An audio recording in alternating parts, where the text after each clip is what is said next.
Hello YouTube, Bane666 here. Welcome to Propaganda of Toxic Feminism, the series in which I expose and debunk falsehoods, misconceptions and outright lies spread about the men's rights movement. So let's get stuck into it.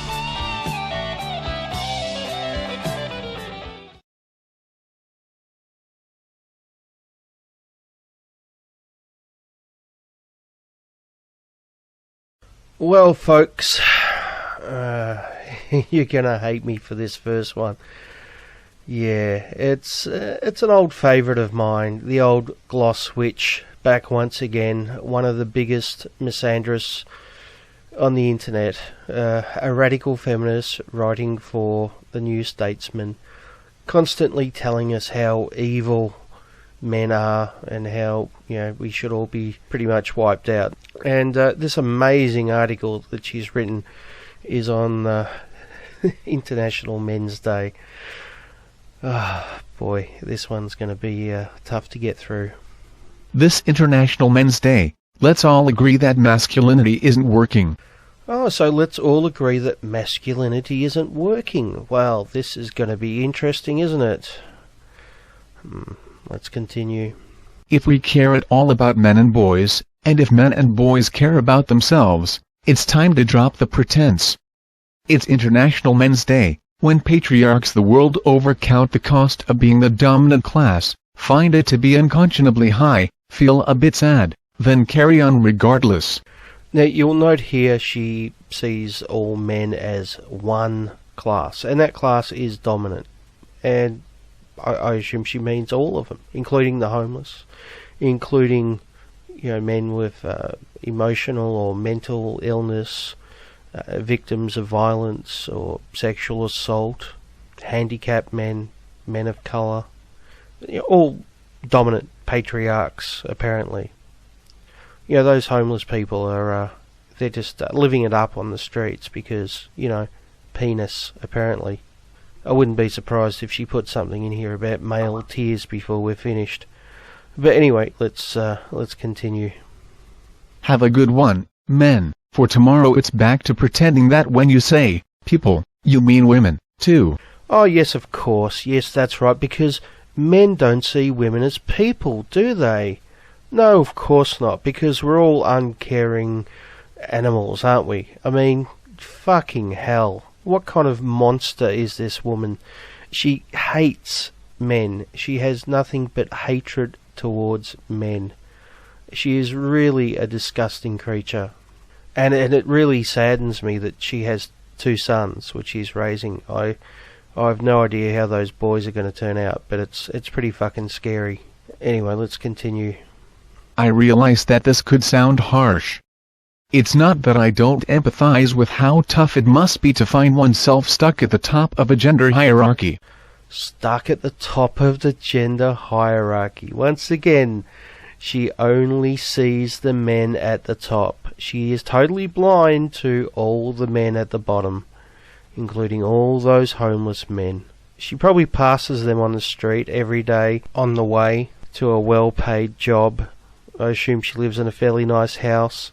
She probably walks past them, doesn't even see them. Isn't that interesting? Because she's blind to them. She doesn't see the men at the bottom.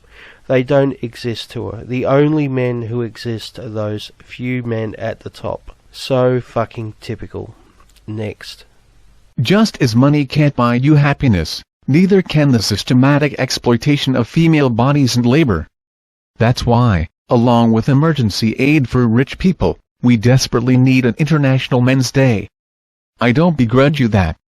I just wish it could be done a little differently. Of course, because, you know, being male is equivalent to being rich, isn't it? I mean, you know, we just have everything handed to us on our laps, you know, which is, once again, kind of ironic. I somehow don't think Gloss Witch is poor or doing it hard. Unlike a lot of men who, once again, she's totally blind to. But let's continue. The official theme for this year's International Men's Day is making a difference for men and boys. The unofficial theme, currently being pushed by A Voice for Men, is expanding reproductive options for men. Yes, I know. Reproductive options for men, at a time when 47,000 women die every year due to complications of unsafe abortion and 830 die each day due to preventable causes related to pregnancy and childbirth. I'm a little bit confused here, I have to admit. How exactly is expanding reproductive options for men in any way harming or increasing the number of women who die every year from unsafe abortions? I'm not exactly sure how they are connected. I guess if anything, if we did expand the reproductive options for men, then you could argue that there might be less unwanted pregnancies, which might result in less unsafe abortions, and it might shave at least a couple of women off that number. And 47,000 is a lot of women. If you were to even get that down by, a couple of hundred, it would be something. And you could argue that expanding reproductive options for men might bring that number down even more. But regardless of that point, where it might actually help the thing that she's complaining about, I don't see how giving men more reproductive options is doing anyone any harm. It's totally unrelated to what she's bringing up. It's not like we can only work on one or the other. It's not like if we suddenly start working on more reproductive options for men that we're suddenly are going to make abortion illegal or something. It's just a fucking crazy argument that makes no sense. Next. A Voice for Men are a right bunch of comedians, aren't they? Still, at least they're not the only MRAs on offer. I don't see how exactly that is a negative thing about A Voice for Men. How is expanding reproductive options for men something to laugh at? Or, I mean, is that the most negative thing she can find about A Voice for Men? It's hardly damning. Wow, I mean, so that's the big smoking gun that she's got for A Voice for Men, that they want to give men more reproductive options. What monsters? What absolute monsters? I mean, I consider Dean Esmay a friend, but Dean, if you're listening to this, I know you used to work for A Voice for Men, but I don't think we can be friends anymore, mate, because clearly expanding the reproductive options for men is just monstrous. It's just amazing that that's the very worst that she can find to say about A Voice for Men. They must be doing a pretty good job if that's all the dirt she can dig up on them. Anyway, next. As most of us will be aware, and as these two examples show, there's good men's rights activism and then there's the bad sort. The good sort provides us with a through-the-looking-glass version of liberal feminism, led by cheery therapist types such as Steve Biddulph.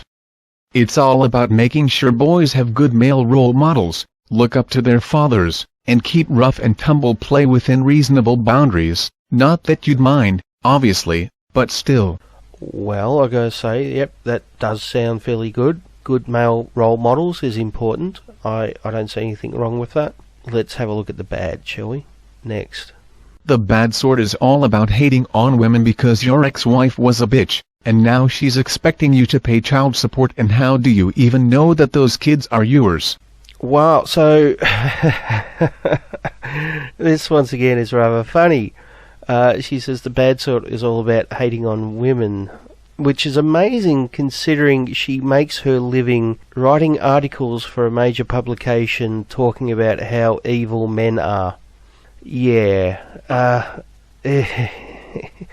it's just a little bit interesting, isn't it, that she doesn't see the hypocrisy in that. And why shouldn't fathers know if the kids aren't theirs? Women do actually cheat. Not all women, obviously, just like not all men cheat, but some women cheat, just as some men cheat. And I think fathers have the right to know that their kids are their kids. I don't see why that is a bad thing. Imagine if, and I know this used to happen decades ago and is unlikely to happen these days. But imagine that babies were switched accidentally in a hospital and a mother took home a child that wasn't hers. Should she be concerned about that the child isn't actually hers? Or should, if she found out, she should just not worry? I mean, a child's a child, right? No big deal. Apparently only if you're a male. Next. The major issues of concern for these MRAs are family law, biased, rape, false accusations, and violence, women's, that is all the issues with which radical feminism concerns itself.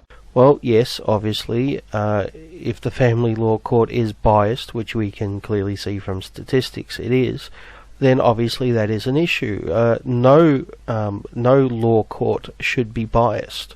Now, I know that we live in a human society and humans are naturally flawed and there will always be some type of bias.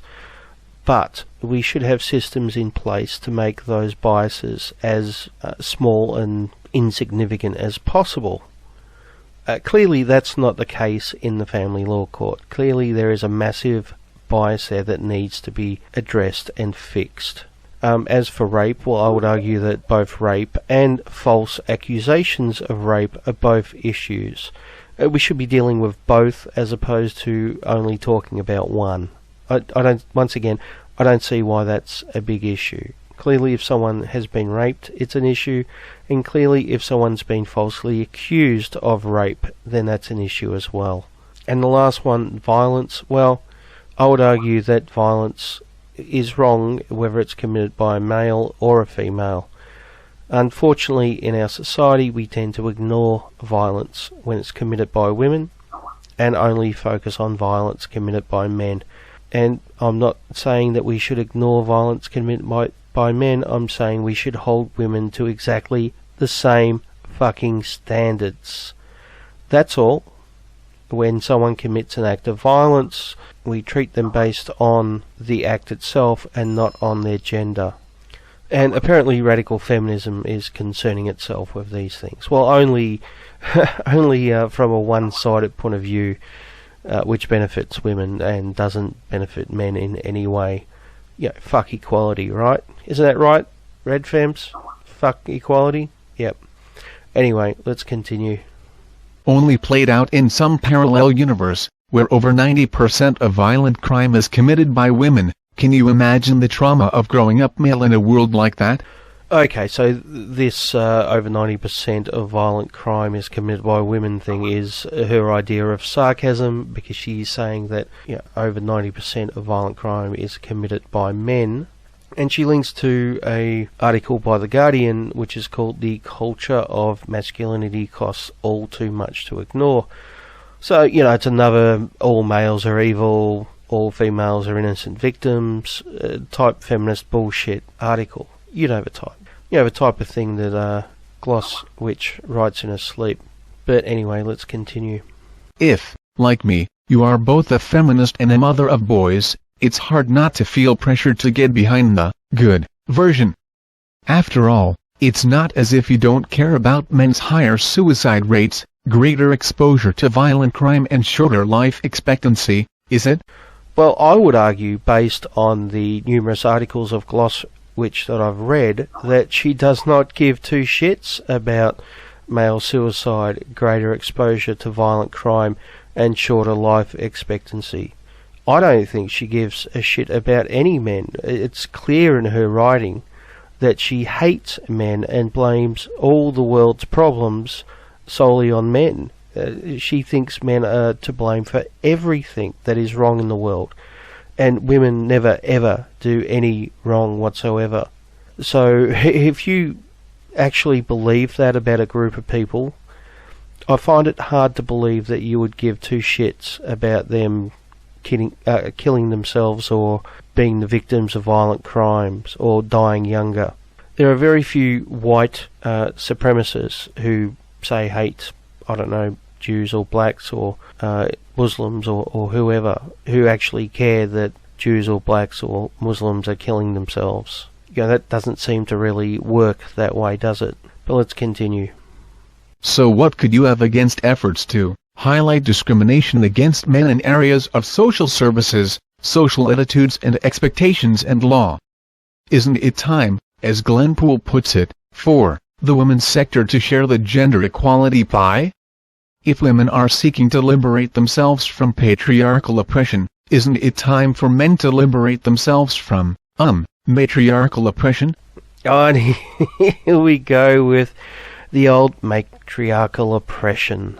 So this is a common feminist tactic. Actually, I don't know if tactic is the right word. Way of thinking, I think, is a better way of putting it. It's a common feminist way of thinking where whenever someone disagrees with feminism, they see them as the complete opposite or the mirror image of what they are. So if feminists believe in in patriarchal oppression, then someone who is an anti-feminist must believe in matriarchal oppression, right? I mean, it couldn't be a completely different system which benefits both men and women in some ways and negatively affects men and women in some ways, could it? It has to actually be, in their minds, it actually has to be one group dominating and oppressing the other.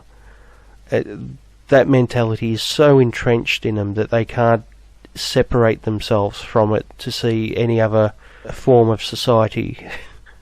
It's it's rather interesting. It's an interesting glimpse into their warped mentality, isn't it? Anyway, let's continue. Actually, I think the answer to this is no. If we care at all about men and boys, and if men and boys care about themselves, it's time to drop the pretense. The systematic brutalization of men and boys is not an equivalent to the oppression of women and girls.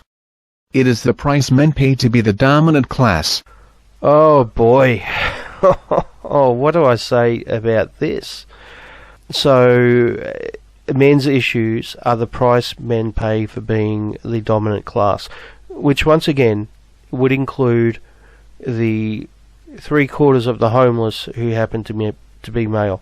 Right, so she's saying they deserve to be homeless because they're clearly the dominant class. I mean, you know, that guy who's eating out of the dumpster at the back of McDonald's, clearly he is a patriarchal lord who is controlling society in every way, and he deserves what he gets. I mean, that's basically the insane shit that this woman is saying. It's just fucking unbelievable that she has a job writing this shit for a major publication. And to be perfectly honest with you, it's fucking disgusting. Next. Male socialization is horrific, but it does not happen by accident, and no amount of highlighting positive male role models can undo the harm this does. Oh, so male socialization is horrific, is it? Yeah. Let's go on. If men are, to quote Andrea Dworkin, turned into little soldier boys from the day they are born, it is because this is necessary for the maintenance of their power as a class. Oh, I see. So the reason why we have a military is to keep men in positions of power. It's not to defend a country from another country. It has, nothing to do with possibly one country invading another for resources or to force ideology on them or anything like that. Oh, no. No, the reason why we have armies apparently is patriarchal oppression of women or something. And of course no sympathy for the men who do go overseas to defend their country, to defend their culture. No sympathy for the men who died in World War I and World War II trying to protect their countries. Apparently they did that for some patriarchal domination, right? Because of penis. That's her argument. Fucking fantastic. Let's continue. Of course, the usual cry goes up, how can male supremacy be real when men and boys are suffering? Well, I would argue, as I have done many times, that this is a fair question. If all males apparently are above all women just by, I don't know, power of testosterone or some magic penis power or something, then why are so many men homeless? Why are men committing suicide? Why do men have issues at all? It doesn't really make sense, does it? But let's see what she's got to say about that. Why would men seek to protect something that causes them harm? Well, the simple answer is the reason why men would protect a system which does men harm is because we're conditioned to see ourselves as disposable. And would a dominant class, would a male supremacist system really class themselves as disposable? Let's continue. Patriarchy's fetishization of power can make it difficult to recognize that unhappiness can be an outcome of needing to fight to retain it. Oh, so once again, those homeless men, which I don't doubt she passes every day on the way to work, they're homeless because they're fighting to retain their dominant position in society. Yeah, that makes a lot of sense, doesn't it? Yay, patriarchy. Anyway, let's continue. The desire to separate male violence from male suffering stands in the way of a clear analysis of what hurts men the most. Now, this particular individual, Glosswitch, only ever talks about male violence. She never ever mentions female violence, because apparently women don't do that.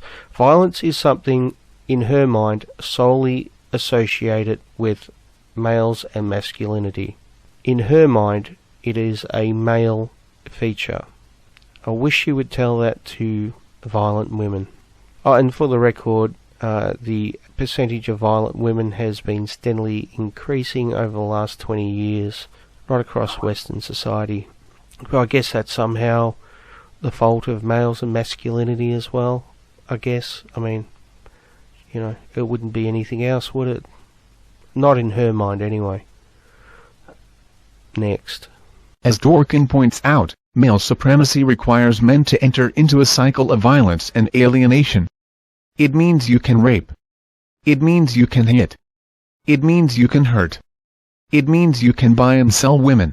Oh, of course, it means that, because all those things are perfectly legal, aren't they? Yeah, maybe not. Next. It means that there is a class of people there to provide you with what you need. A class of people there to provide you with what you need. You mean like the men who go to work every day and act as protectors and providers? The men who go down in the coal mines or work on oil rigs, or the ones who collect the rubbish bins early in the morning, who go down and work in the sewers, who do all the dangerous work. Now, I know some of these jobs are done by women as well, but most of them, the majority of people in these jobs are done by men, who are also the majority of deaths at work. I wonder if that's what she means by people there to provide you with what you need. Next. Now, the men's movement suggests that men don't want the kind of power I have just described. I've actually heard explicit whole sentences to that effect. And yet, everything is a reason not to do something about changing the fact that you do have that power. Once again, it's the assumption that we have power. It's a worldview that all men have power and all women are helpless, which, once again, let me point out, this is coming from a successful, presumably wealthy woman. Obviously not all men are successful, and obviously not all women are unsuccessful. It's a little bit more complex than one group just being above the other group. It's not black and white. Everything is basically shades of grey. Next. Instead of asking what the structure is that dictates that men cannot be nurturing or show emotion, men's rights activism seeks to bypass analysis by bargaining on and demanding a unified celebration of manhood. Well, no. Not yet. Manhood doesn't deserve it. Oh boy.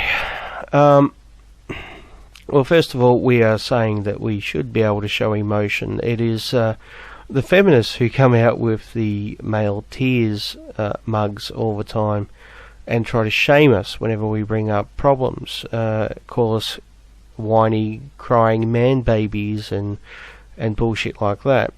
Try to shame us into silence, into denying our problems, into being quiet and just shutting up, because apparently only women's problems count. That's because we live in male supremacist patriarchy system where only women's issues count. It's an interesting contradiction you've got there, isn't it?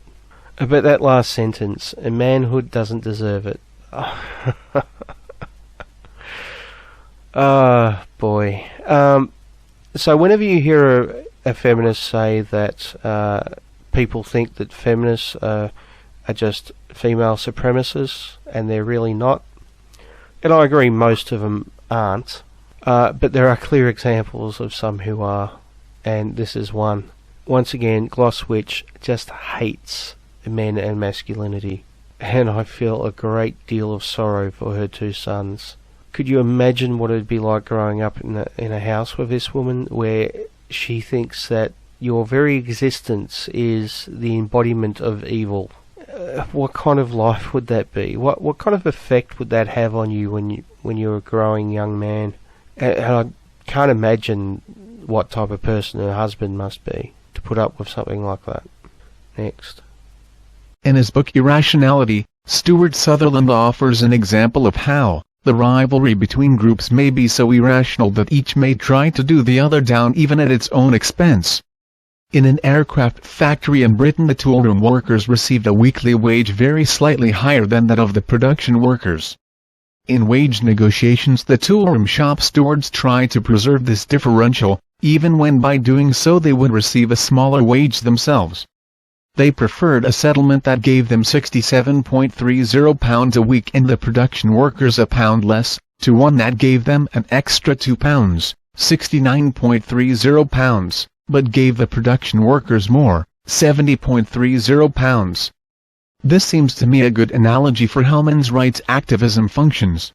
Well, no, it's not. She's automatically assuming, once again, that all males have it better than all women, which is simply not the case. It's clearly demonstrable that there are a large number of men, who on average have it worse than most women. Yeah, sure, there are a small number of men at the top in CEO positions and in government positions. They're the minority, right? But when you look at the homeless, 3/4 are male. Now, those 3/4 of the homeless that are male, right, are not in better positions than the vast majority of women who are not homeless. They don't get, special patriarchy points. They're not using gold-plated toilets or eating at fine restaurants, right? Their life is shit. If they're lucky, they don't freeze to death during winter, and they might be able to find some kind of meal out of a dumpster at the back of McDonald's. That's not fucking privilege.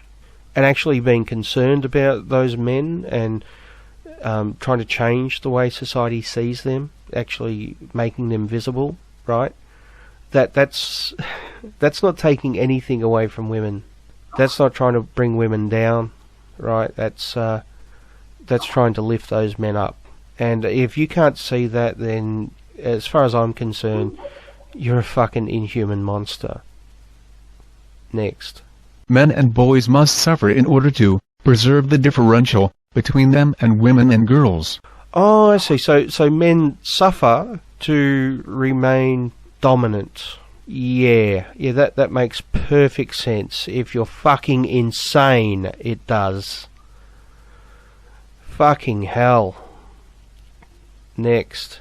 Events such as International Men's Day seek to maintain male supremacy not only in spite of the huge cost it extracts from men and boys, but by using this cost as a justification. So wanting to bring some kind of recognition to the positives of masculinity and to actually discuss men's issues like male suicide, which has thankfully been discussed quite a bit in the last week or so because of publicity around International Men's Day. Trying to bring those things to light is somehow maintaining male supremacy. Yeah. I'm not exactly sure how that works. It's quite possible that Glosswitch is fucking insane.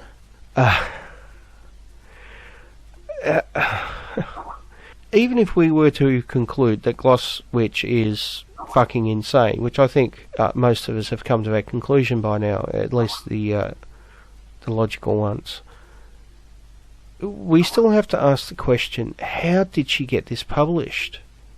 Why is this garbage being published? This is like something from the fucking KKK or something.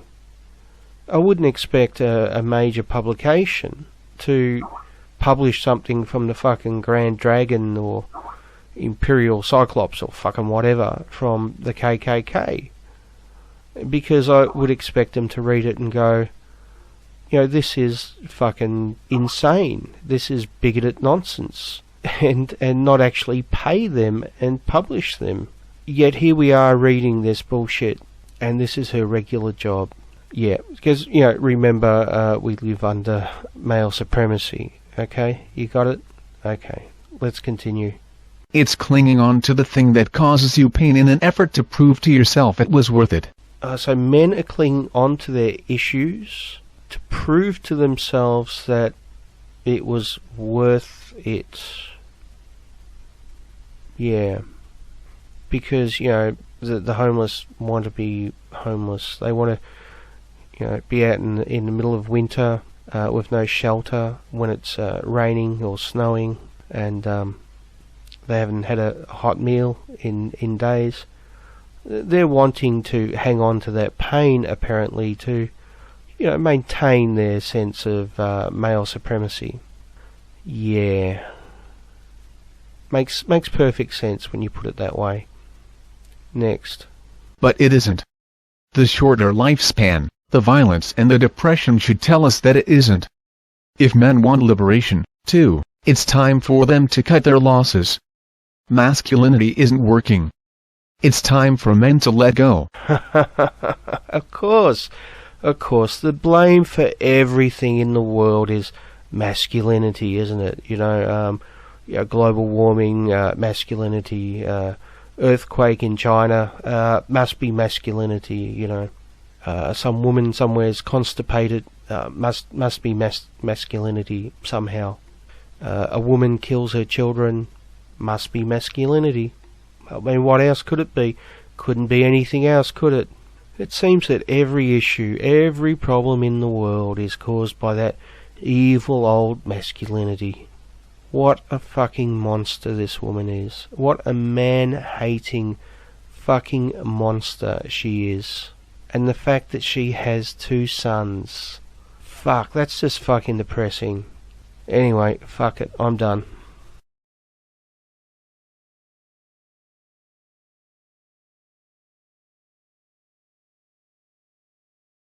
Sometimes you come across a video which says so many incredibly stupid things that you have to ask yourself, is this actually just a Poe?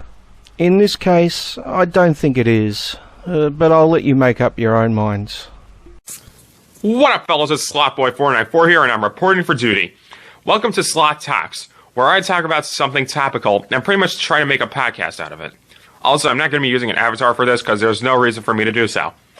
Now, today I'll be talking about something I really hate, and that is the men's rights movement. The men's rights movement, for anyone who was fortunate enough to not know about it, is one of the dumbest things in the whole world. One of the dumbest things in the whole world. So, being concerned about male suicide, about male homelessness, about male bodily integrity, parental rights for fathers, and the sentencing gap. Apparently being concerned about those things is one of the stupidest things in the entire world. This is going to be an interesting ride, isn't it, folks? It's where men who have been single all their lives start projecting their bitterness about how women don't talk to them, and they just march around bitching about their so-called oppression at the hands of feminism.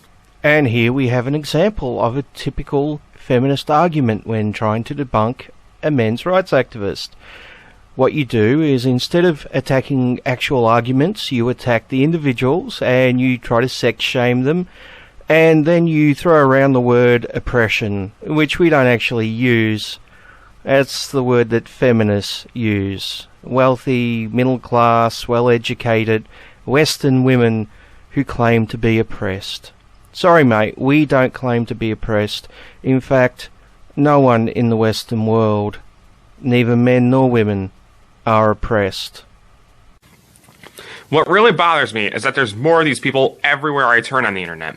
It really annoys me how people can actually support such a bullshit movement. So I want to take the time here to tear down all of the men's rights ideologies. Let's start with the obvious question. Do men need a movement? The answer is no. They don't. In fact, the notion that men have less rights is actually a product of distorting facts to suit their own needs and fuel their propaganda and preserve the misogynistic patriarchy that they have so long wished to have. Well, actually, it's illegal to circumcise newborn girls in the West, yet it is perfectly legal to circumcise newborn boys. You see, girls have the right to bodily integrity. Boys don't. That's one right. And in America, mothers can give up their children under the Baby Moses law. They can surrender parenthood at any time they want. Fathers can't. Fathers don't have that right. So there's two rights that women have that men don't. I wonder if you can name any rights that men have that women don't. I bet you can't. And it seems that every thread I've seen about men's rights has fallen into the same trap. They all use the same rhetoric, same buzzwords, same straw manning. Speaking of straw man arguments, or in this case it would be straw womaning, I don't know. Cases, they aren't that hard of a book to read. They think they have your strings clenched, but in reality, they're fraying on their sweaty, grimy hands. I want to specifically take apart each argument MRAs have thrown around to make sure their bullshit can actually seem meaningful. Firstly, MRAs do not want equality. I'll say it again. They are actually out to preserve patriarchy. Don't you love it when a feminist accuses us of using straw man arguments and then turns around and uses a straw man argument? They do this every single fucking time without fail. It is just absolutely mind-boggling to watch. They have no self-awareness whatsoever. It's just absolutely stunning. As for the claim that we're trying to maintain patriarchy, yeah, because trying to get fathers to have equal custody of children is apparently maintaining patriarchy. And trying to stop genital mutilation of newborn baby boys apparently is patriarchy. And wanting an equal sentence for an equal crime apparently is patriarchy. Absolutely fucking amazing. I'm gonna get this out of the way. These dumbasses have some of the most fragile egos I've ever fucking seen. They cry misandry at every little thing that is centered around women. I've seen it all. In my Amazing Atheist commentary, which I will let die in obscurity, I mentioned that female narratives have been undermined by the patriarchal thought that women still need men to justify their existences. However, if you flip it around to say that men need women, it's misandry, and they will cry and bitch till their hearts give out. I say let them. Now where there will be less MRAs. Back on topic, here's how a typical father story pans out. It involves a man whose wife has died. Not divorced, not left him for someone else, just flat out killed before the events of the movie.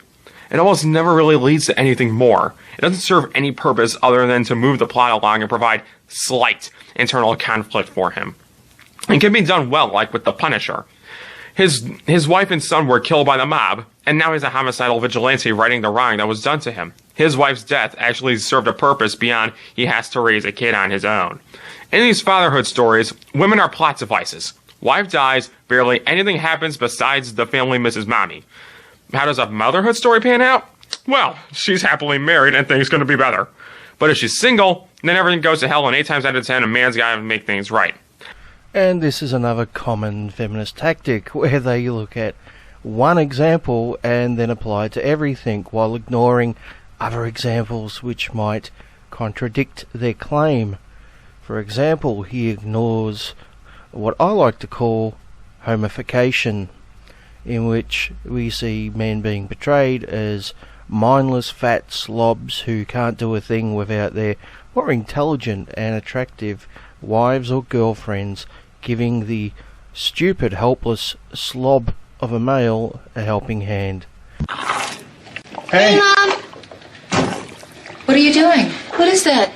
What is this? It's a special paste I invented to replace socks. We're dipping our feet in it. Why? Because we can't find socks that shape to our feet. We're sick of it. Sick of it. That's really stupid. So, Antonio. Tony, actually. I notice you look nothing like your online dating profile. Oh, really? In it, you have long blonde hair. I haven't updated my pic for a while. And where do you surf? I don't know. And you're into yoga. Yoda. Do you know who he is? Yep. Hey, Wayne. I'm Common Sense. What is all of this? Oh, it's something I invented. It allows me to watch TV everywhere I go. Wayne, why don't you just get new TV everywhere from Cable One? Many of the shows and movies you watch at home are now streaming right to your laptop, tablet, and smartphone. Yeah, sounds great. It's just common sense. And that's not even to mention what I like to call creepification, in which men are portrayed as, or the abusers, the sex fiends, the monsters, and basically anything else negative is somehow portrayed as masculine traits as opposed to human traits. But, just go ahead and ignore those things, why don't you? Now, I'm not saying that a happy married couple is a bad story. I'm just saying that a woman can only be happy if a man is in her life is just wrong. An example I can think of is Sinister 2. Whereas a mother who escapes her abusive dickhole of a husband with her 2 kids is forced to live with him again when he regains full legal custody. That's the main story of the characters. At the end, he gets killed, thankfully enough. But it doesn't change the fact that she had to turn to a man to get her life back on track, especially since the man in this case was putting her in pain. Yet it's totally okay to have a man prance around saying that women are useless. And throwing the argument that men lose their wives through bullshit means isn't going to change my mind, because it doesn't take away anything from the media portraying single mothers as weak and in need of a husband. Yeah, so, I have to ask the question, what does any of that have to do with men's rights? Is he suggesting that Hollywood is run by men's rights activists? That doesn't sound like a conspiracy theory at all, does it? And of course, what he fails to realise is that many stories in Hollywood are basically tropes. They're familiar stories that people can relate to instantly. Obviously, in a movie, you don't have enough time to fully flesh things out like you do in a book. So it's much easier to use the shorthand of a trope, and that's all it is. Of course, this has nothing to do with men's rights activists. We're not running Hollywood. We're not we're not forcing Hollywood to make movies based on our scripts or our philosophy or anything like that.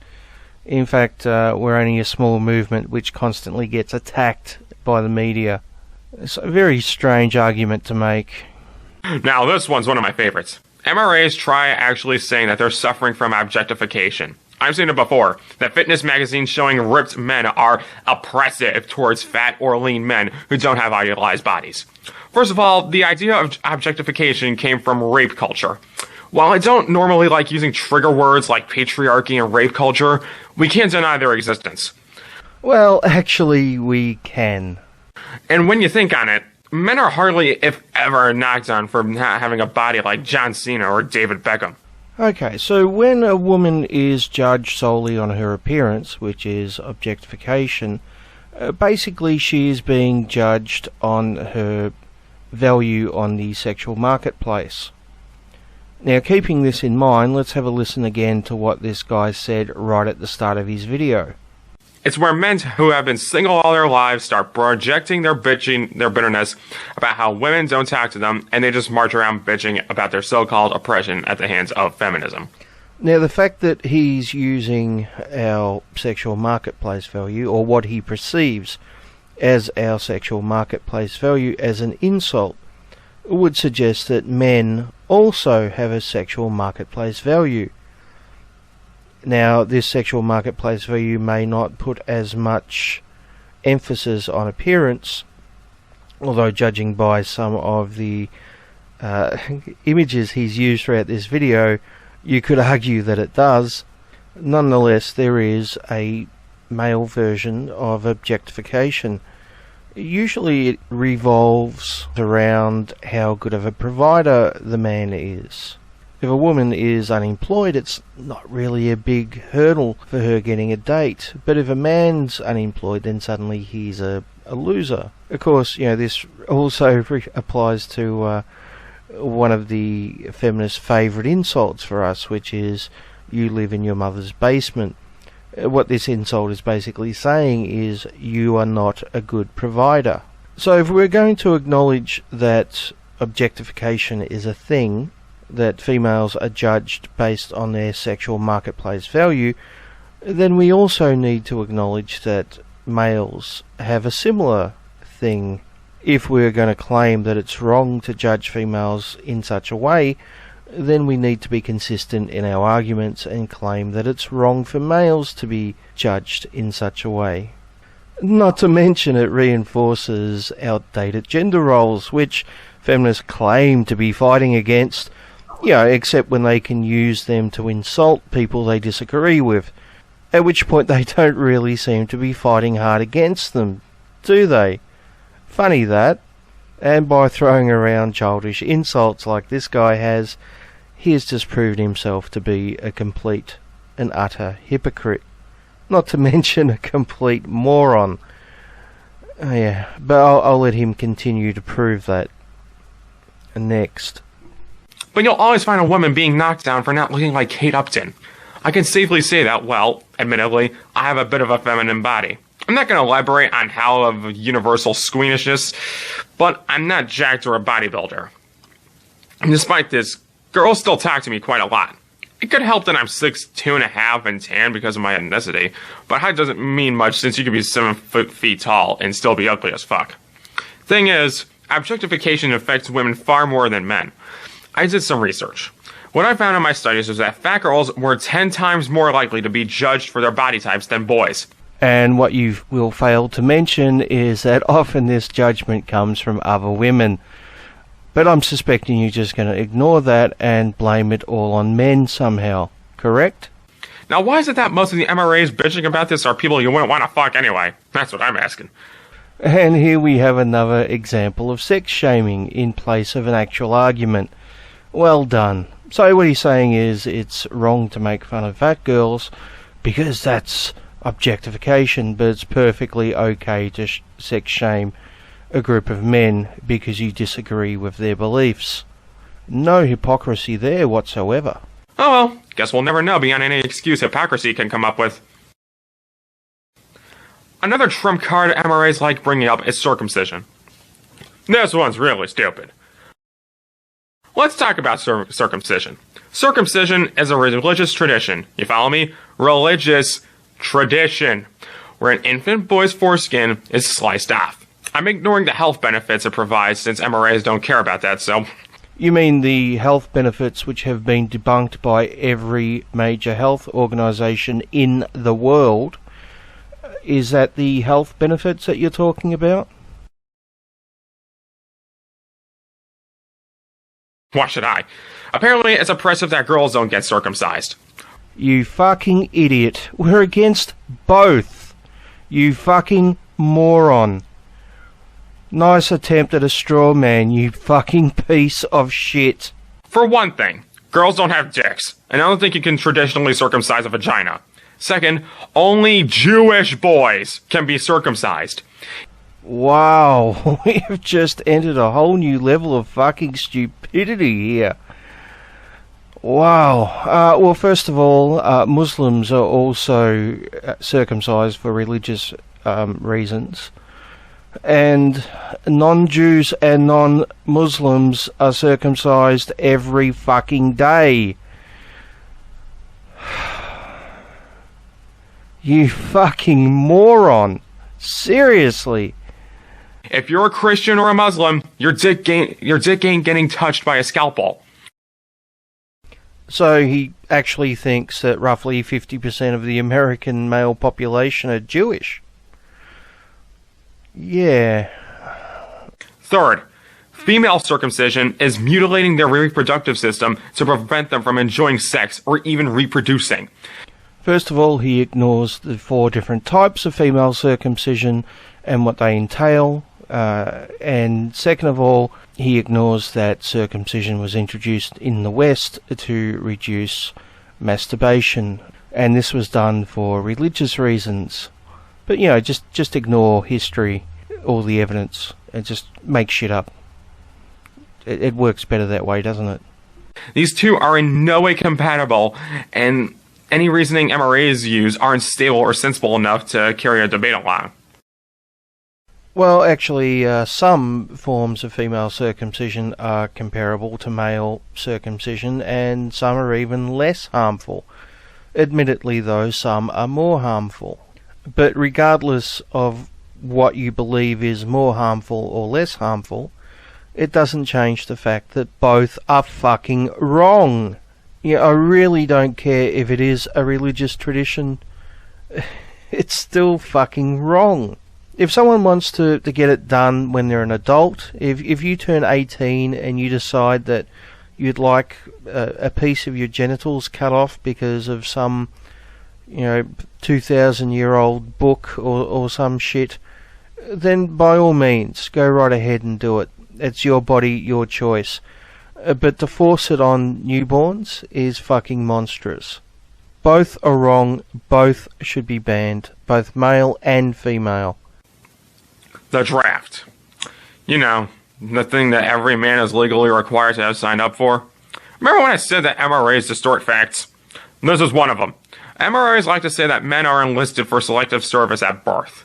That's not true at all. I was not born enlisted. Okay, so there are many feminists who also claim to be against the draft. Are you going to criticise them as well? Of course not. You only see this as a problem when MRAs make a fuss about it. Yeah, no hypocrisy here whatsoever.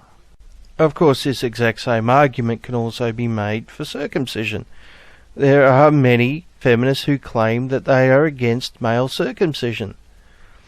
Once again, I don't think you're going to be criticising them, are you? Only MRAs. How strange is that? In fact, a draft hasn't been implemented since the Vietnam War. And the reason males are only chosen for a draft is because our body types are meant for war and other arduous tasks. So, even so, your chances of being drafted are practically zero. Practically zero. Which isn't fucking zero, is it? There is a possibility of it. But let's use his logic for a second on his previous argument about female circumcision. The chances of that happening to a female in the West are practically zero. So, using his logic, we really shouldn't worry about it? Is that what he's saying? Now, at this time, I don't think the draft is one of the most urgent of men's rights issues. I think there are far more pressing issues we could deal with first. But it is clearly the perfect example of a double standard, where there is a requirement placed on males that is not placed on females, based on nothing but gender. Obviously, if this was reversed, there would be a huge outcry from everyone. Do you not get the fucking point? And on to the best part. Abuse and rape. One of the biggest defenses MRAs use is that no one cares when men get abused or raped. Though they word it exactly like that, despite the fact that they will usually get comfort from other people like a woman would. Despite the difference being, women get abused and raped more than men do. Well, not if you look at the figures from the CDC. But apart from that, saying because it happens to one group more than another group that we should ignore the second group is hardly a fucking good argument, is it? So that's why they talk about it happening to women more. 17 million women in America alone are rape or sexual assault victims. What about men? Around 2 million. The percentage of a woman getting abused is 29%, while as for a man, it's 10%. None of this 40% bullshit MRAs have been trying to get you to believe. But why is female rape and abuse taken more seriously outside of the fact that it happens more? Well, it affects them more. So, he is making one of two arguments here. Either he is saying that women are emotionally weaker than men, or he is saying that men's pain just doesn't count as much as women's pain. Either way, he's pretty much a cunt. Naturally, women aren't as strong as men are. Don't get the wrong idea, I know plenty of girls who can kick my ass. But men typically are stronger, and so their damage output is significantly more than a woman's. Okay, so the idiot is making the assumption that all forms of rape are, someone waiting in the bushes who jumps out and wrestles someone to the ground and forcibly penetrates them, and that rape has to involve some kind of physical force of one person physically forcing themselves on another, which of course totally ignores things like coercion. Now, if you look at rape statistics, they of course include things like coercion. Well, they include coercion when women are the victims, but they tend to exclude coercion when males are the victims. How strange is that? So a male coercing a woman into sex is apparently rape, but when a woman coerces a man into sex, it's strangely not. And we could make the same argument when it comes to alcohol. Clearly there is a point where someone is too intoxicated to consent, but according to some feminists, that's any woman who's had so much as one drink, whereas the same consideration isn't given to men. A man can be blind drunk, he can be passed out actually, and if a woman takes advantage of him, well, it's technically not rape, is it? This is what we call a double standard. But of course, Slothboy, being of below average intelligence, doesn't really understand the nuances of what rape actually is, and just sees it as a big, strong, bad man jumping out of the bushes and wrestling a poor, helpless, defenseless woman to the ground and forcing himself upon her. I think Slothboy might have been watching too many movies, too many bad movies. But, I'm not really surprised that he can only deal in one-dimensional stereotypes.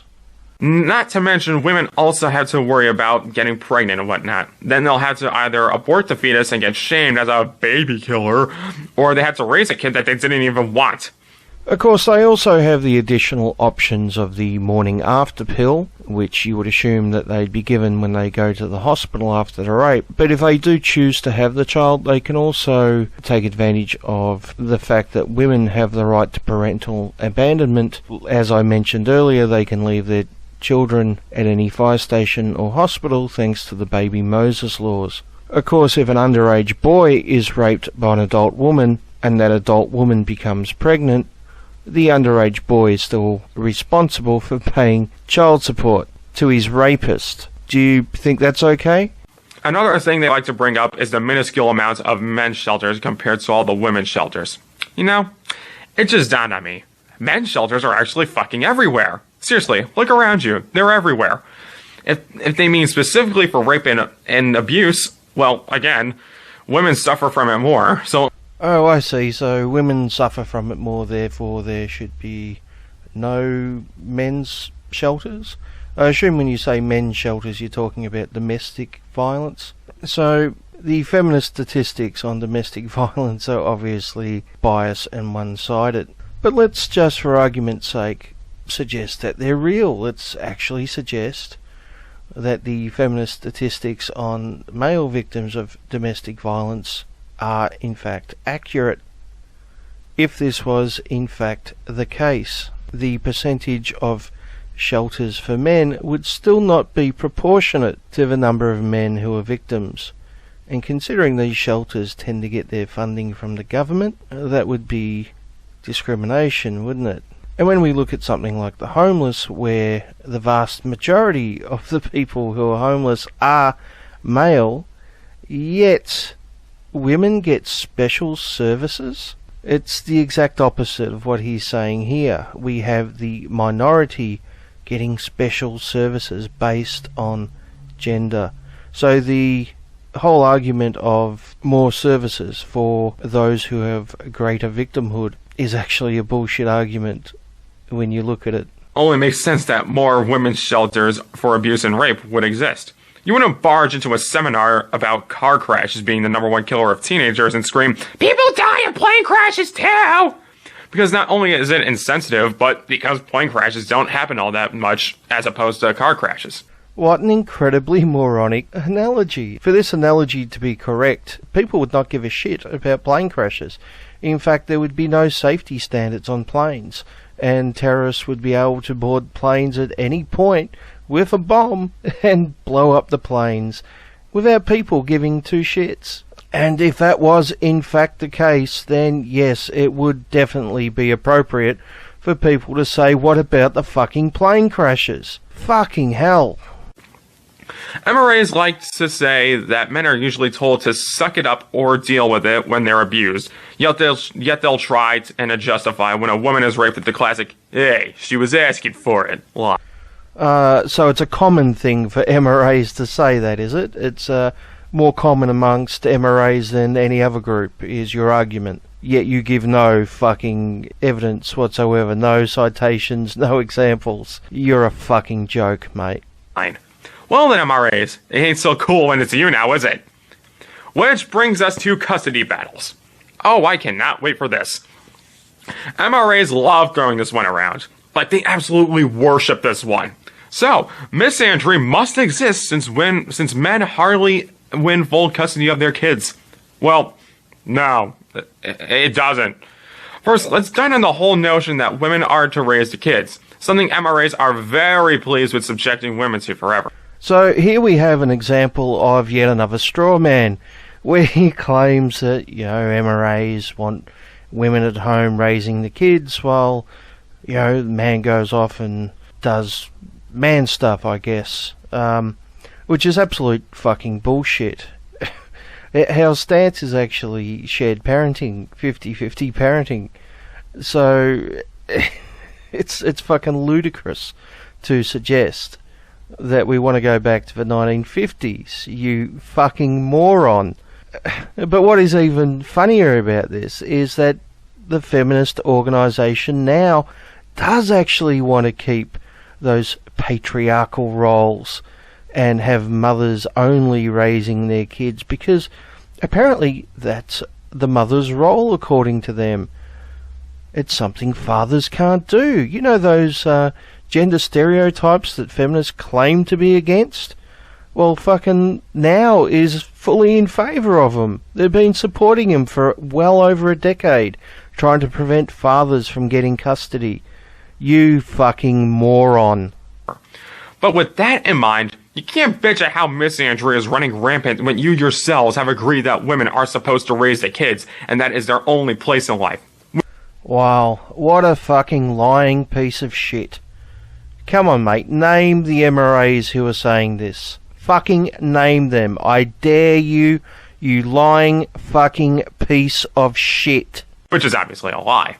A lot of these morons like to say that the father should win full custody since he goes to work. That's bullshit. You can be as rich as you like, and if you're a shit dad to your kids, better kiss them goodbye because they're going with mommy.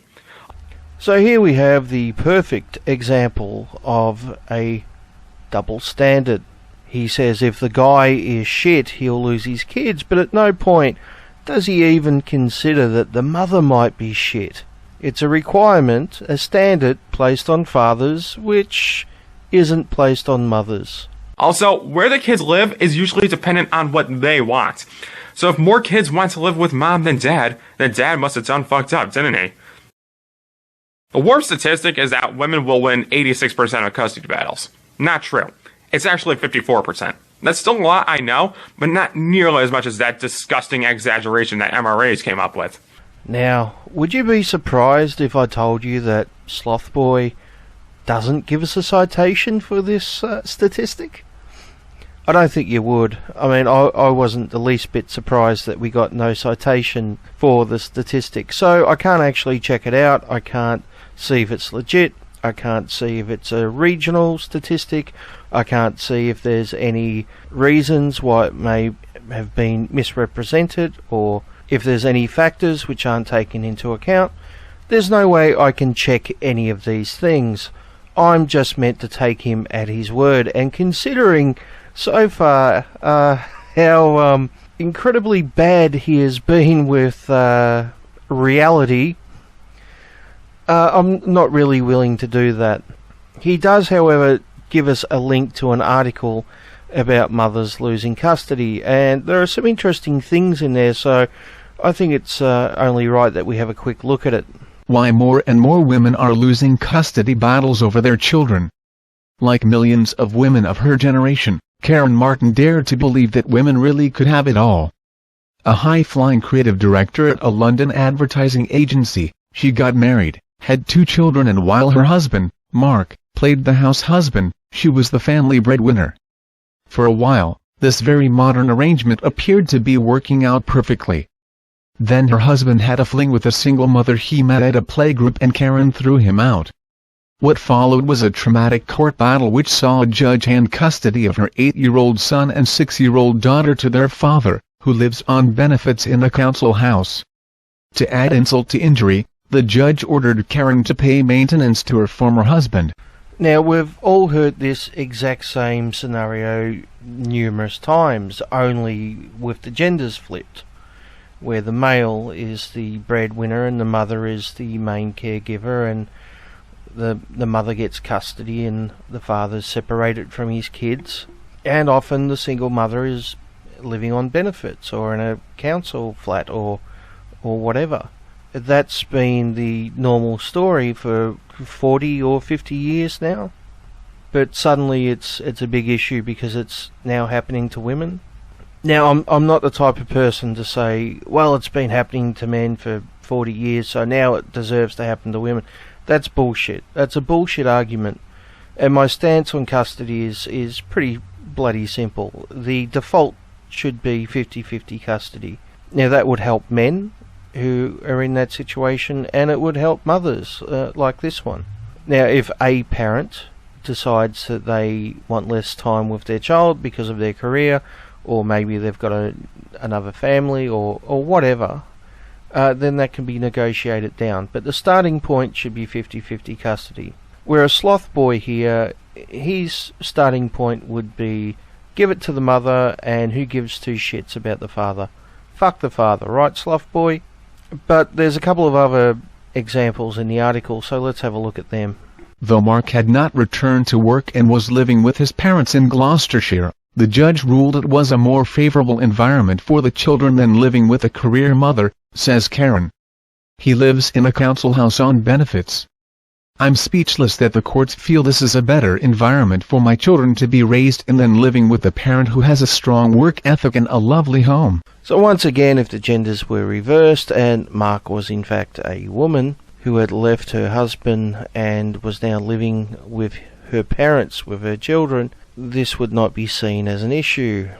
Or if she was living in a council house on benefits, it would not be seen as an issue. But when a father's in this position, he's somehow criticised as being a bad role model. Let's look at one more part from the article before moving on. At first, Jane saw Dominic at weekends. But she claims her former husband turned her son against her. He spent so much money on him, buying him the latest PlayStation and the puppy. Dominic became resentful when I wouldn't buy him things. One weekend, in 1998, he asked me to buy him computer games. When I refused, he phoned his dad and asked to go home. That was the last time I saw him. I wrote countless letters to him that went unanswered. It was as if he had died. A decade has passed since then and Dominic is now 23. Jane, ironically, hasn't been able to work for 5 years due to the stress of losing her son. But if women are only suffering what divorced fathers have experienced for decades, counselor and author Sarah Hart points out that the stigma attached to women living apart from their children is far worse than it is for men. So I feel a great deal of sorrow for Jane, the woman mentioned in the article. Losing her child like that must have been totally devastating to her. And I can understand something like that really affecting your life, even though I personally don't have children. But this exact same thing I've actually seen in friends of mine who happen to be male and are separated from their children. It's a very common thing for men. It has been common for men for 40 years now.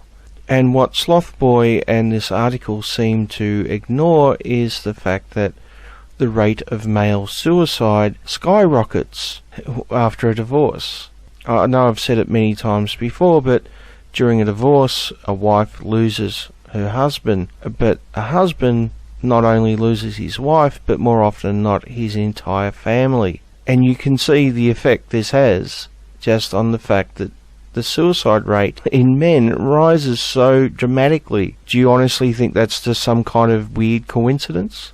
So yeah, there's bullshit that it affects women more, therefore it only matters when it happens to women, is fucking bullshit. And to be honest, it's fucking offensive. And the fact that it only seems to be a concern to so many people when it happens to women, and they seem to be just uncaring or unaware of the effect that it has on men, I think it really speaks volumes about what type of society that we're living in. But back to Slothboy. In fact, women are actually losing custody battles a lot more in recent years. And statistics show that a woman losing her child is a lot more traumatic than it is for a man to, which is understandable. Most women endure years of counseling to cope with not being with their kids. Yeah, but men just kill themselves, right? So, not really an issue in your book? Now, MRAs are going to say that it's all about legality and not personal feelings. But if we ignore personal feelings of the individual, then is it not socialism? I don't really know how to respond to that. It's possibly the stupidest argument I've ever heard. Yeah, but then again, I'm not sure. I've heard some really, really stupid arguments, but so having an unbiased legal system which is based on fairness and facts as opposed to emotion is somehow socialism? Does he actually know what socialism is, I wonder? I'm just a little bit stunned at his stupidity. Let's talk about the last MRA argument I'm going to address here. This one is about homicide rates between men and women. So as it turns out, men are more likely to be murdered than women are, just even though women are more likely to be threatened with it. Are women more likely to be threatened with it? I'm not sure that's exactly true, and as he gives no citation, I'm unable to check it out. But even if it was true, even if women are more likely to be threatened with murder, it is hardly comparable to actually being murdered, is it?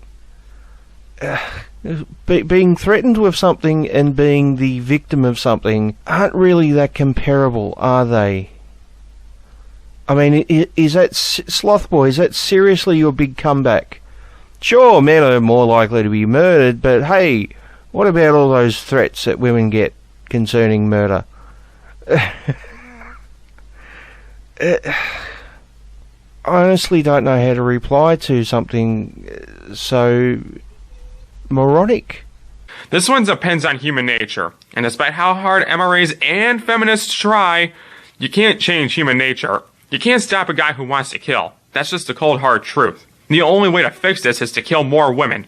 And just when you thought he couldn't get any worse, he goes and proves that he can reach all new levels of stupidity. So usually when an MRA brings up the fact that men are the majority of homicides, it's in response to one of a couple different feminist talking points.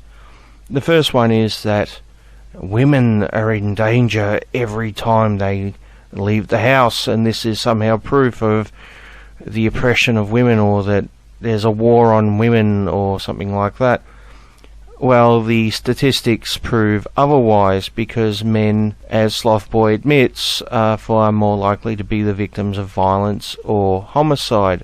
So it is hardly you can hardly consider it a war on women unless you totally ignore the deaths of men, or you just don't think they're important. Maybe that's what feminists think, that males getting murdered just don't count. It's only female lives that matter, which ties into the second point where this particular statistic is brought up by MRAs in response to the claim that women are the main victims of violence in society. And once again, this is because of the supposed war on women, where women are seen as lesser beings and men can just beat them up or treat them badly because of testosterone or whatever.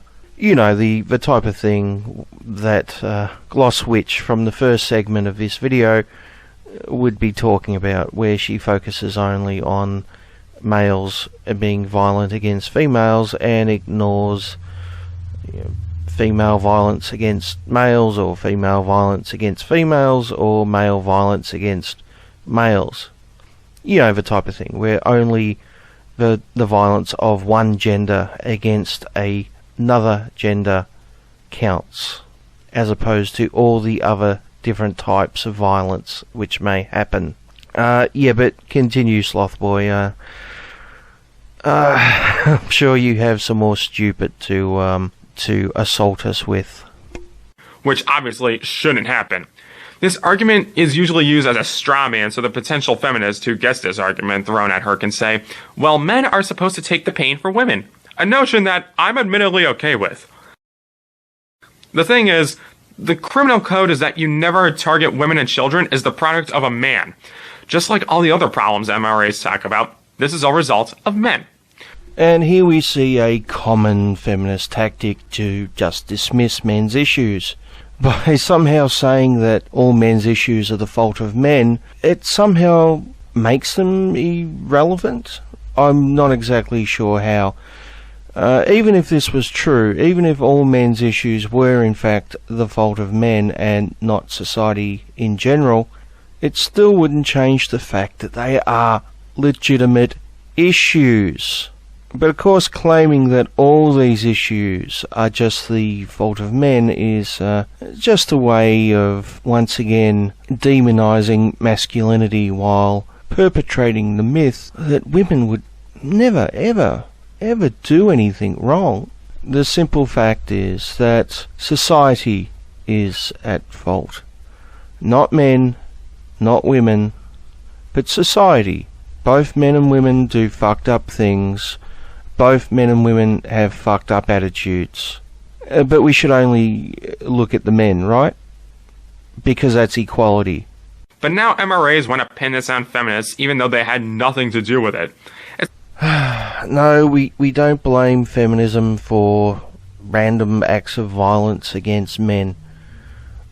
We do, however, point out the hypocrisy that they only focus on the acts of violence against women, and that acts of violence against men tend to be invisible, unless, of course, they're trying to demonize all men.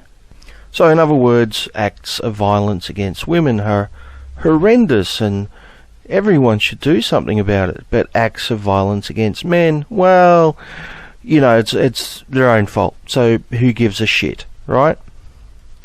Well, as far as I'm concerned, that attitude is fucked. It's like how women are more susceptible to health problems despite their standard of living being higher than a man's. And to be frank, I'm seeing a lot of women getting murdered lately. In fact, a while ago, I read an article of an MRA murdering a feminist. An MRA murdered a feminist? Well, this was a little bit of a surprise to me, so I thought I'd ask him for details and a citation. And he told me he misworded himself in the video. What he actually meant to say was an MRA blogger victim blamed her for misandry. And he gave me a link to an article from We Hunted the Mammoth, which of course doesn't mention MRAs or men's rights anywhere in the article. But I have covered this story before, as this exact same story appeared in Addicting Info, where it was claimed that men's rights activists, note the plural there, were celebrating the fact that a woman was murdered on campus. As it turns out, this was the opinion of one anti-feminist on Tumblr who was not an MRA. I already debunked this months ago. I'll put a link below. But yeah, there's a big difference between saying that a men's rights activist murdered a feminist and claiming that someone on Tumblr said some nasty things about a woman being murdered. They're not really the same fucking thing, are they? You fucking moron. Unbelievable. Tell me, is men's rights still a movement you want to support? I could go on, but I think I'll spare you guys as much. I'm glad I got this out of the way, and hopefully my drought of commentary material won't last too long. Thanks for watching. Slothboy over and out.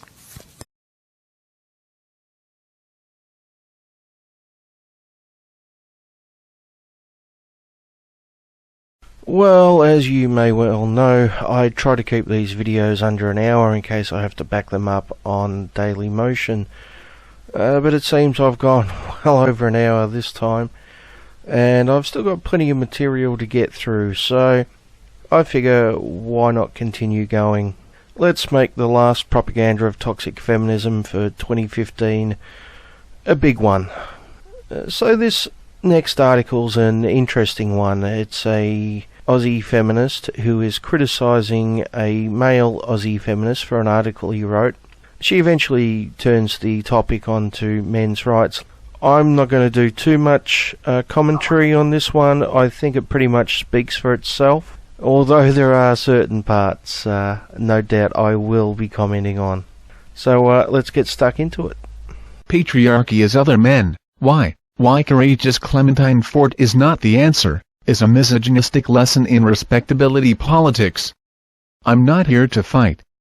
I don't want to ruin my hair, I just did my nails, and, oh yeah, I don't want anyone to think I'm doing more harm than good. But I'm also on the rag, so I guess I can't help myself. Why is it these type of feminists always have to talk about their periods? I just don't get it. I mean, do I really need to know that she's on her period? Is that somehow relevant? Anyway, let's continue.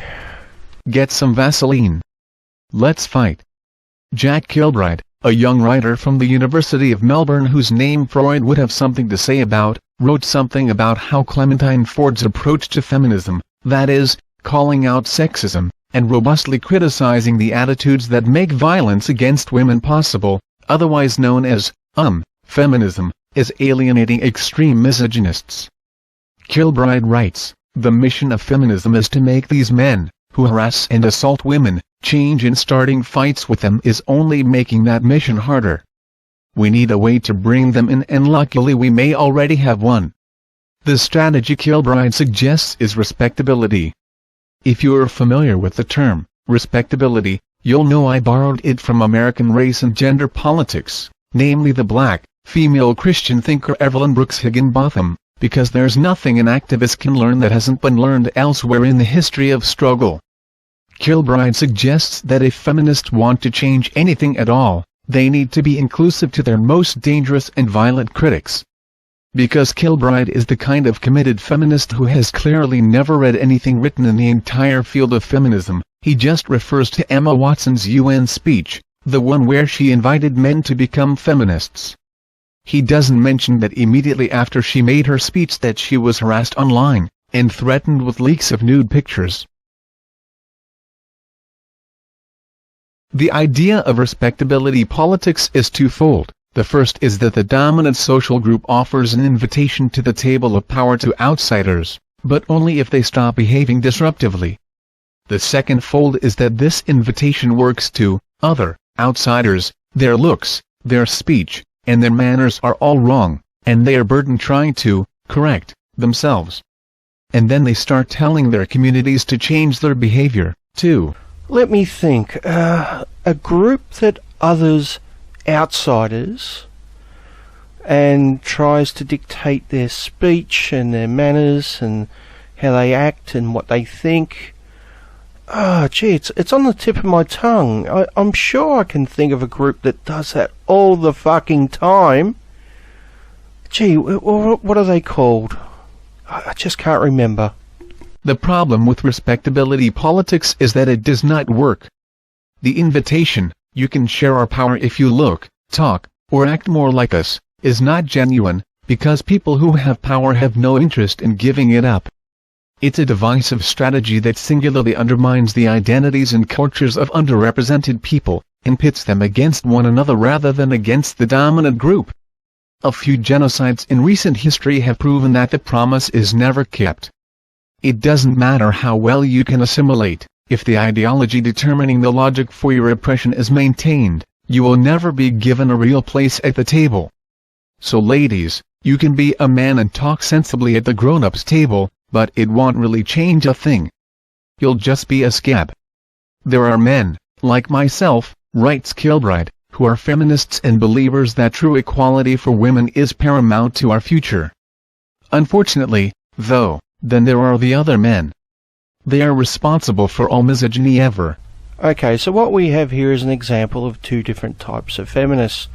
The first one being the male feminist Kilbride, who sees feminist men as the enlightened, good men, and those who are non-feminist as being the evil misogynist. After all, if they weren't misogynist, why wouldn't they be feminists?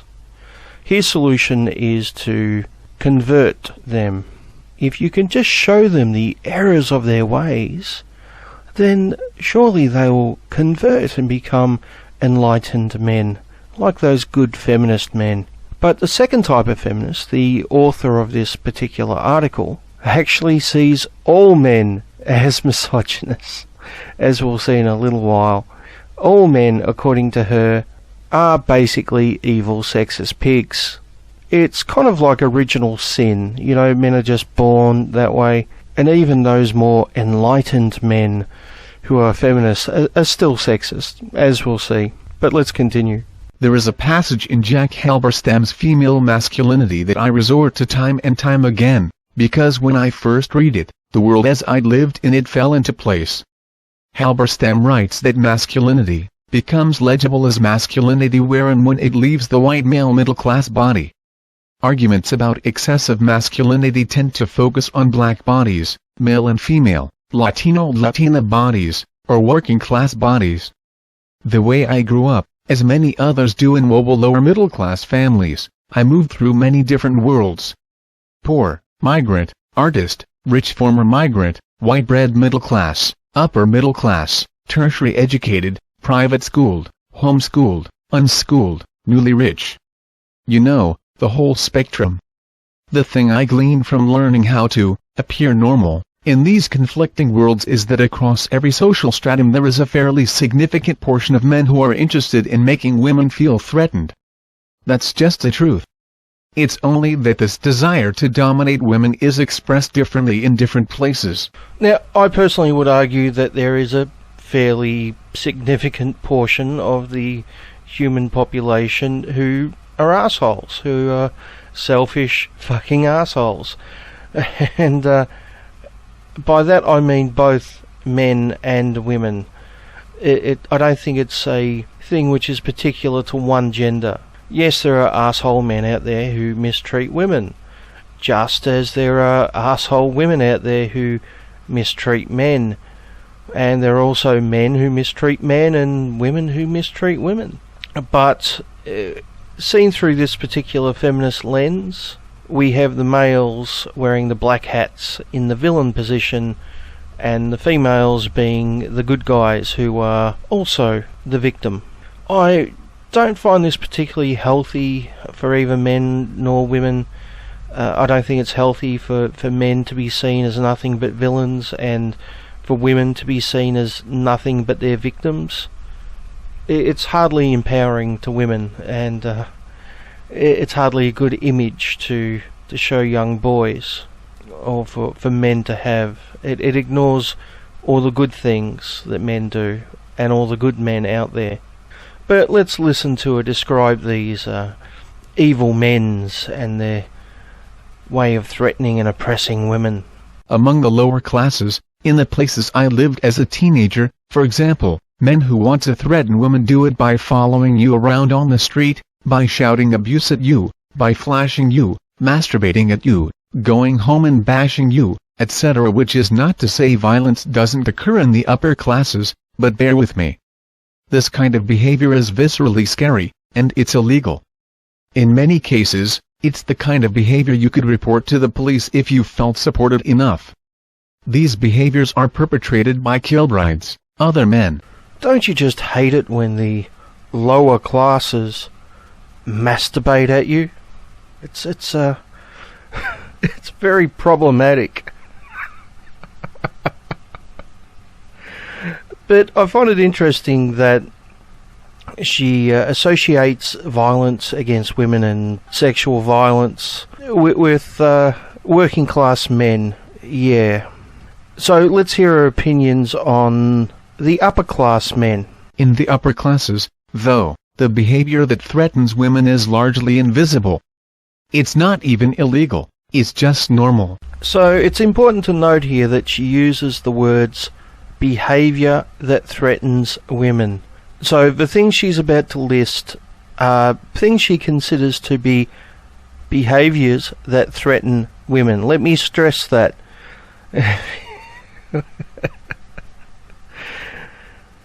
Yeah, because it's an interesting list of threatening behaviors. Anyway, let's have a look at them. The nice white boys who do arts degrees at Melbourne Uni, who are both men and feminists. Demean you simply by not texting after they sleep with you, even though you paid for the cab. Fucking hell. Not texting you the next day after they sleep with you?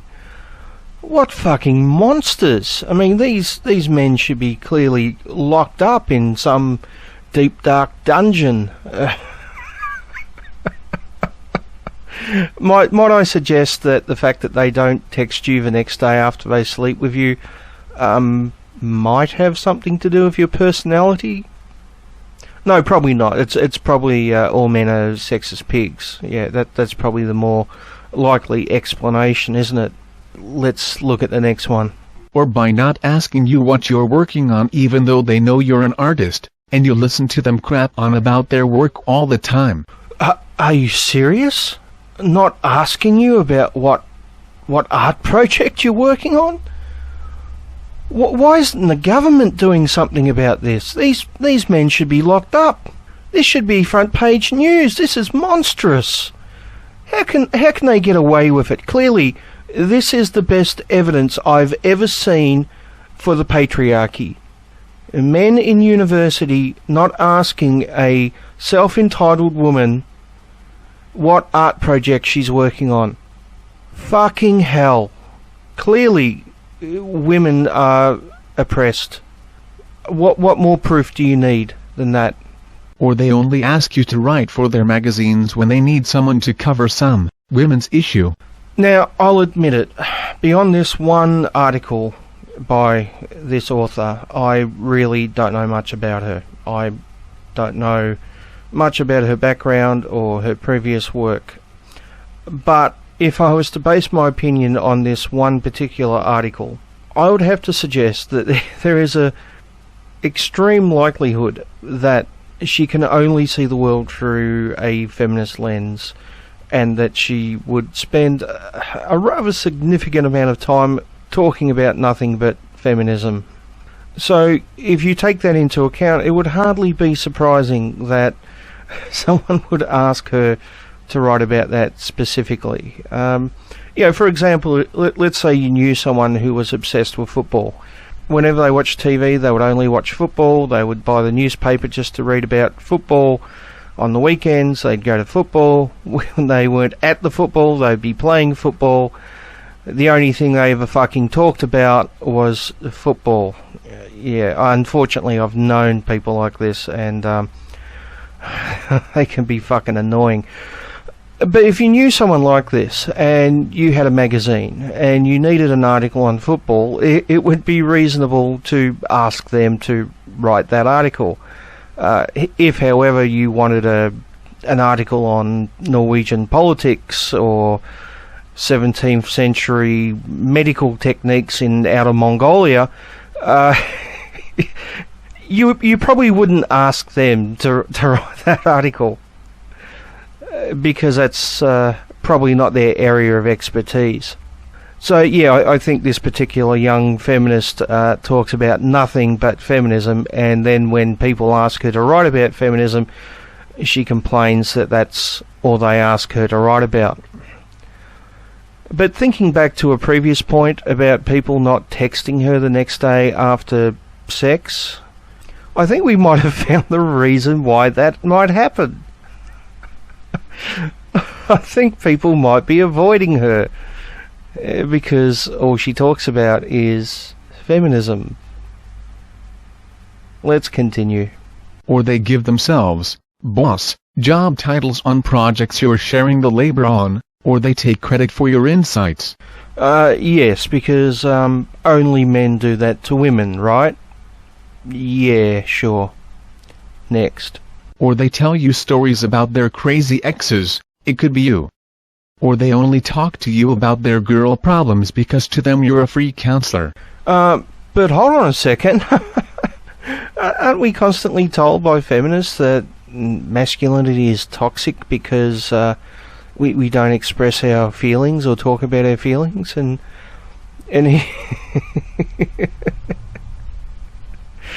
oh, jeez.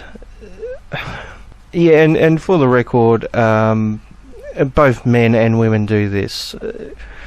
Anyone who has female friends know that they often talk to you about their relationship problems or issues or other things, and there's nothing wrong with that. Well, unless you're a man doing it to a woman, apparently, in which case somehow it's sexist behaviour. I'm not exactly sure how, but but apparently it is. Everything's sexist, remember? Everything. Or they devise entire undergraduate courses that do not include female thinkers at all. Or they attend their friend's gender studies lecture one time and then spend the rest of their lives schooling you on feminism. So clearly the problem here is that these misogynistic upper class men just haven't drank the right amount of poison Kool-Aid. If only they would drink it by the bucket load like our author here, then maybe they would be more willing to understand the world through the feminist lens. It's so problematic. What are we to do? These are high social strata problems. And it is in this liberal, progressive slice of the world that I believe misogyny's roots are grounded. At least with the plebs back home you can see their violence, and when it's visible you can try to navigate it. So, she is actually comparing not getting a text message the next day after sleeping with someone, or someone not asking her about her art project. She's actually comparing that to violence. Yeah. Let's continue. What I have listed here, to a greater or lesser extent, are behaviors that every male friend of mine has at some point been guilty of. It's just a culture. Yes, because all men are guilty of being human, it would seem. Because we all know that only men do these behaviours, and women would never ever do anything like it, because they're perfect holy creatures. They don't have the faults of men, clearly. and clearly men only do these things as a form of oppression towards women. Every time a man doesn't ask a self-entitled university feminist about her art project, it's the patriarchy oppressing women. And, to be fair, in every situation there is a flux of power. We are all at once powerful and powerless, and sometimes some women seize some of their power to say no, I will not tolerate this anymore. Sometimes they do this by opting out of social environments where they know they'll have to encounter consistent casual sexism. See also, women's lack of participation in masculine professions. Sometimes they do this by arming themselves against it with rage. So why are cute, nice, educated guys chauvinists?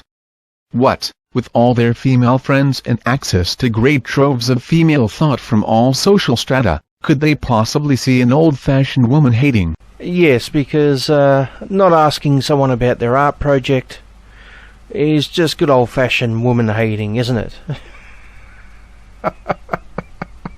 Like Kilbride, they simply don't know that they are patriarchs, because they are the patriarchy.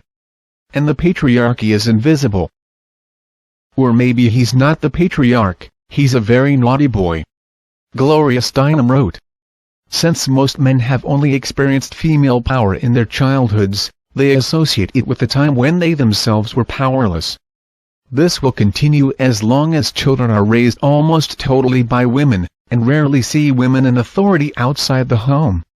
When women express their frustrations in a way that is proportional to their subjugation, which is to say socially justified, these gorgeous, man-bun feminist men just hear the wrath of their inconsolable mothers the time they shat in someone's shoe, a frightful thing, when you're a child." I'd like to borrow another criticism from American race politics.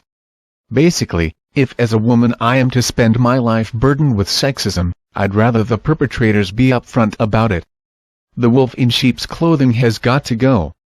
The current focus on the masculine bodies which are culpable for violence against women are usually coded as working class, including MRAs, migrant or people of color, often coded as Muslim or Aboriginal. The violence we talk about has to be, for fairly sound reasons, given the origins of our legal system, demonstrable. But there's a lot swept under the rug when a classed or racialized other is responsible for visible violence. What about the invisible attitudes that assures that men have dominion over women? And finally we get to the bit about men's rights activists.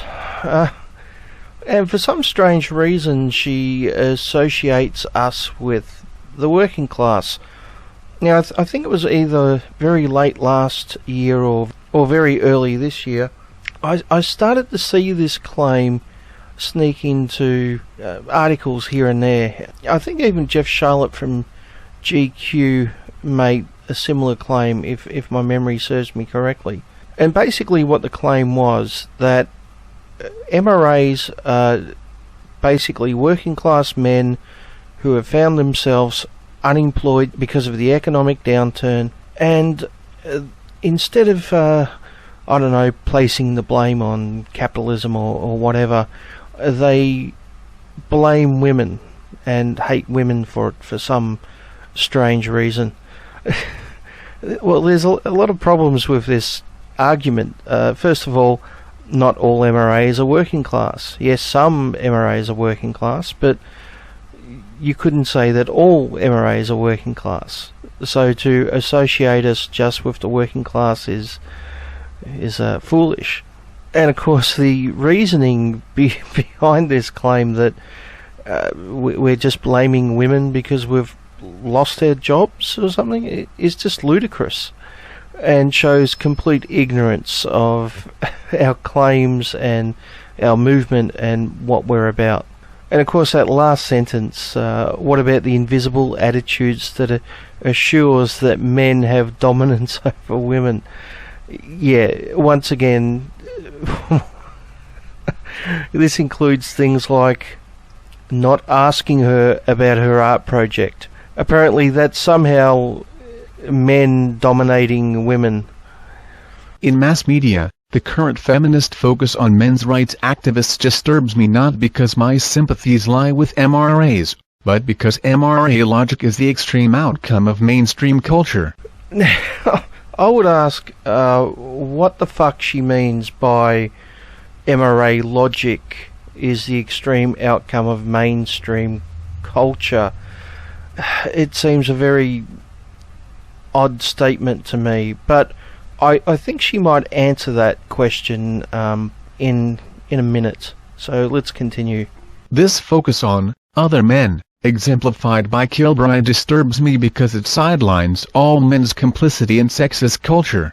And of course we have the statement that all men are complicit in sexist culture. Of course. Everything is sexist. Well, everything done by men, that is. And only men can be sexist. The same fucking bullshit we always hear. Next.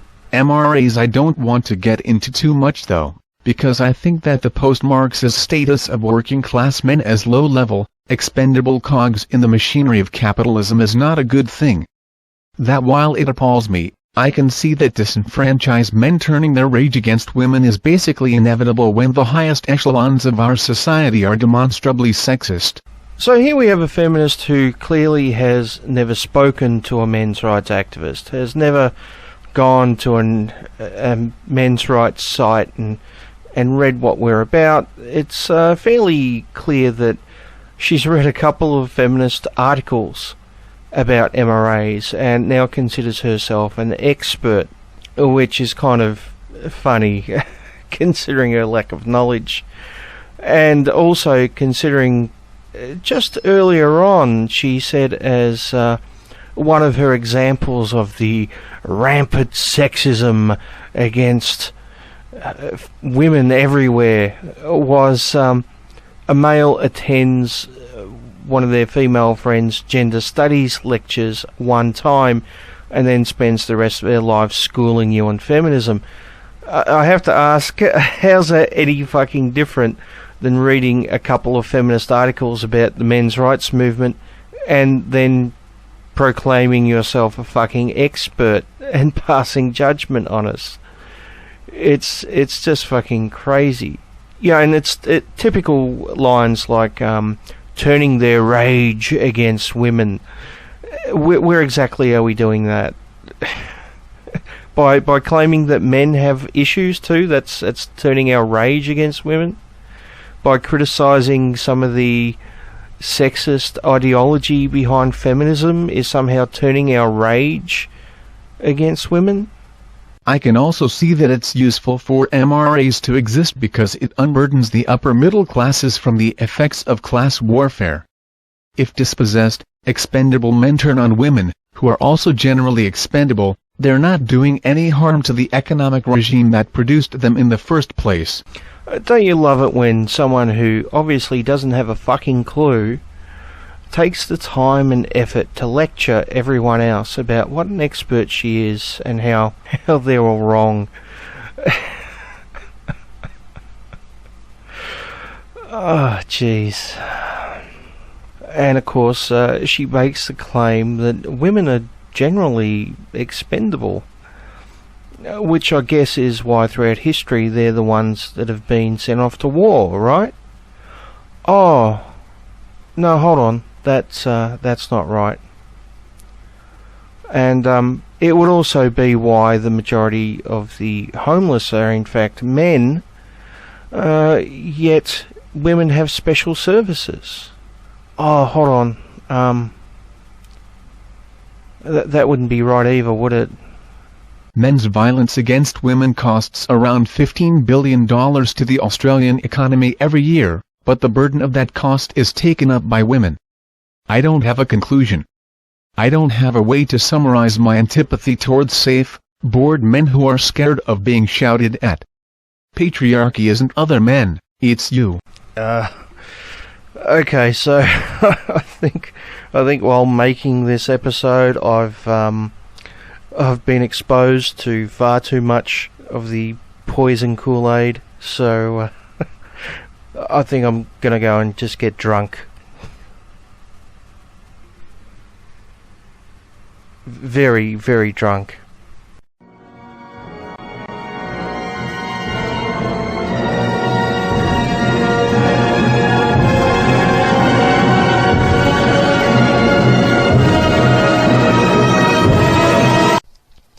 Hello everyone, welcome to 3-Minute News in Under a Minute. I'm Mr. Shikaki and the clock's already started, so let's get rolling with men's rights activism. Ah, men. Pioneers of all society, bringing us every major technological, civil, social, and spatial expansion since the beginning of time. Great people. It's actually the reason I see men's rights activist group in such a strange light. I agree with what they say, but they present men as victims. Sure, men are equally as abused as women, denied their own children, and have to pay for child support if they get raped, but it's hard to see a man as a victim. Why not fight on a different ground? If feminists want equality so much, cut off their clitoris, throw them in a soldier outfit, and tell them to storm a machine-gun-ridden island so little Timmy can grow up to vote for a president that gets rid of vet funding so he can have an easier time paying for classes that demonize them. Then when they complain, tell them to check their privilege.